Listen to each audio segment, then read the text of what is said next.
আসসালামু আলাইকুম প্রিয় দর্শক, আপনারা জানেন যে নেপালে রাজনৈতিক সংকট চলতেছে।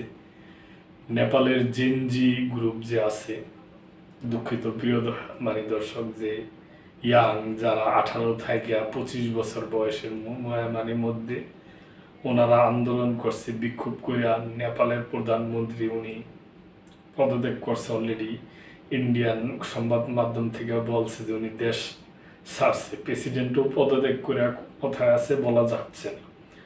তো ওখানেই এই ইয়াংদের মধ্যে একজন নেতা আছে, উনি মেয়র বালেন শাহ ওনার নাম। ওনাকে নিয়ে মূলত নিউজটা।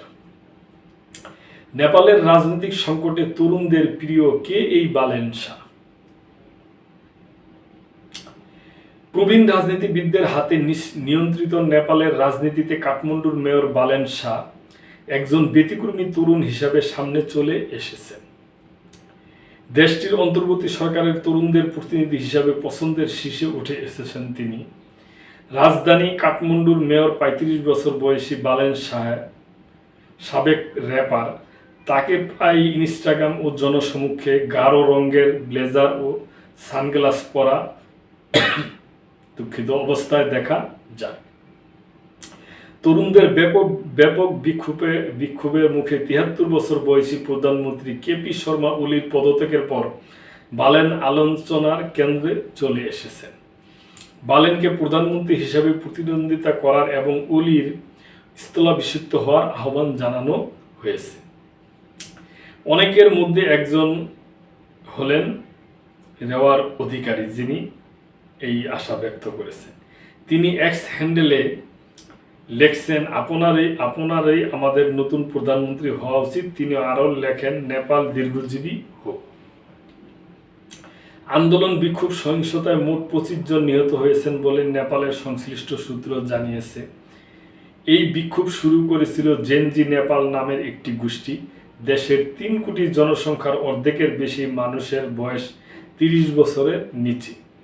এই গোষ্ঠীর প্রতি তরুণদের সমর্থন রয়েছে, কিন্তু যাদের বয়স তাদের প্রায় দ্বিগুণ এমন রাজনীতিবিদরাই প্রায় নেপালের প্রধানমন্ত্রী হয়ে থাকে।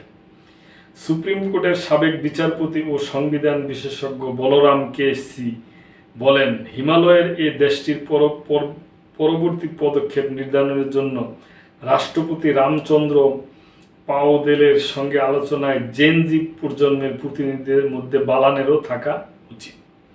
সাবেক বিচারপতি এই বক্তব্যের বিষয়ে বালান বিস্তারিত কোনো প্রতিক্রিয়া জানাননি। তার মুঠোফোন বন্ধ থাকায় বার্তা সংস্থা রয়টার্স তার সঙ্গে তাৎক্ষণিকভাবে যোগাযোগ করতে পারেনি। তার কার্যালয়ও সাক্ষাৎকারের অনুরোধ প্রত্যাখ্যান করেছে।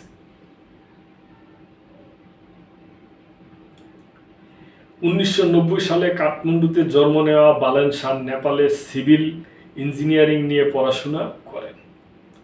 পরে ভারত থেকে স্ট্রাকচারাল ইঞ্জিনিয়ারিংয়ে মাস্টার করেন। 2023 সালে টাইম সাময়িকী তাকে তাদের শীর্ষ 100 উদীয়মান নেতার তালিকায় স্থান দেয়।